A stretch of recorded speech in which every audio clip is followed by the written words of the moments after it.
This idea is going to get me in a lot of trouble with designers and creatives on TikTok, but I'm going to show you an example and tell you why I think they're all wrong. So I do portfolio reviews with designers and creatives all the time. I've done about 130 or so in the last couple of months. They're completely free, so if you want to sign up for one yourself, you can go and check out my profile. And I have a ton of the reviews uploaded on my YouTube channel and my website. But one of the main things that we talk about a lot in these portfolio reviews is how to organize your work. And this is where I'm going to get into trouble. I strongly advise against organizing your work in terms of buckets. So having a section that is all devoted to packaging, or having a section that is all devoted to branding or illustration, and so on and so on. And everyone on TikTok hates me for this. I know I'm going to get a comment on this video that's like, oh, I want to know a designer has a bunch of different skills and can work on many different projects.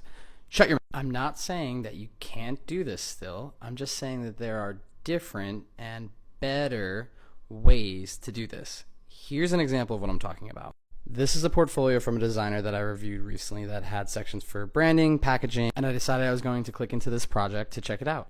And this is what I was met with. A somewhat unexciting page with one image and a very short description about this packaging project. And I think this happens a lot because when we decide that we're going to bucket our projects under these sections like packaging, then we think that we only need to show images about the packaging and only discuss just that very small piece that you worked on. When really what you want to do is you want to tell a story about how this project started and where it ended. Even if you were a part of a team, you have a story of how this project went.